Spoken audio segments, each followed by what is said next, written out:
Welcome back to Street Level Marketing with your host, Mark Lamplugh.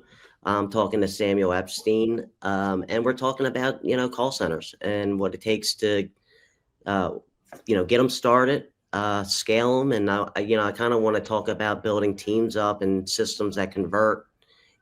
Sam, you got the call center, you know, started. When's the right time to scale it? Yeah, when we're looking at scaling, we really want to see, does the flow, does the flow that's currently coming into the call center exceed the team's ability um, to handle the flow, essentially, right? Whatever that may be, that could be, needing more reps due to volume. It could be, that we're seeing a lot more volume, whether it's inbound calls, web submissions, whatever it may be. It could be more outbounds. But whenever that flow exceeds the current team's ability to handle, we're gonna start looking into scaling and what that's gonna look like. What do you look for when you're hiring your next wave of it, like, call center reps or admissions coordinators, as we call them in the mental health space? Yeah, in this role, really, coachability. That's a big one. A lot of times you'll get applicants and new hires that are coming, traditionally from the call center space, right? They have experience. So from one call center to another, the processes are going to be different. So the coachability is really important there. Like how can I ensure that they're going to adapt and change to our processes? Emotional intelligence, that's another big one. Meeting the patient or potential patient where they're at. So knowing when you need to kind of slow down and be more empathetic, and so there has to be some EQ there as well. And then also consistency, right? Just like any role, we want them to show up consistent. When they come into the door and they sit down in their chair, if they're working remote, when they're getting their headset on, we want to make sure that they're leaving everything at the door so that they're consistent day in, day out. Right. This is one of those things, and I think you and I probably have that knack or ability that when we're doing interviews, we usually can tell very quickly the ones that are going to be able to do it and the ones that are not going to be able to do it. Oh, yeah. And then you have that fine line of the ones that are just rock stars regardless. You have that kind of middle ground that may be trainable or teachable, and then you have the ones that are, no matter what you teach them, there's no way they're going to be able to do it. How do you do your onboarding and train reps for both healthcare knowledge and the sales skills? Yeah, I think the best way I've seen is real call shadowing experience. It's getting them on the call, walking them through the call. I'm more on the old school side, I think, and I like dual headsets, right? So having someone literally sitting next to them, their supervisor or trainee, whoever it may be, and doing like a mentor type training, so they can listen to the call in real time. It can be muted. They can go over different responses or different ways to handle it, shift, pivot, whatever's necessary. Yeah, I think it's one of those things where with experience, right? If we're talking about a mission rep coming in to this new role with experience, throwing them in the water and, watching them learn how to swim, that's going to be most effective. Yeah, but the ones that really have the experience, it doesn't really matter where they're at.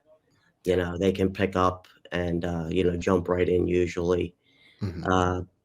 And it's the thing with scripts too. And, I found this, something that works for one person, script may not be working for somebody else. What's your method for developing like scalable call scripts? Yeah, I think it's important to test, retest, and then iterate, right? So if we're going the script route, we want to make sure that it's flowing, right? It can't sound scripted. If it sounds scripted, the patients are going to know it's scripted. Mhm. They're real people, right? I think, and that's what's most important to remember here, that this type of admissions rep is, a lot different than, calling in and getting on customer service or, even other sales jobs. Behavioral healthcare specifically there is that EQ piece we've talked about, the emotional intelligence and empathy that's needed. So testing to make sure that these reps, have this more free flowing, talk point style script, is going to pay off dividends in the long term. Yeah. How do you ensure consistency, with multiple agents? Yeah, I think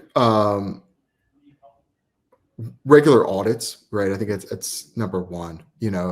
Making sure that these calls are monitored. We're taking a look to ensure that what they're telling the patients doesn't vary from one to another.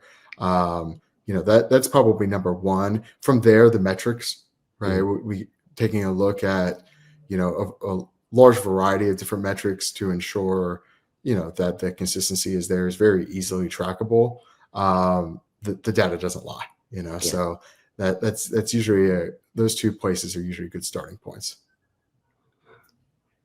Yeah, when you're talking about the workflows, and this is one of the things that I've learned, especially when you're starting to open a call center, or you hop in the one that's already running, when you're deciding what to choose as your phone system or your CRM, that the cheapest one that might work for you right now, when you grow, might not be the one that's going to be the best suit. And once you get going, it's very hard to switch, because you have, websites with phone numbers going into them, and, all kinds of routing involved.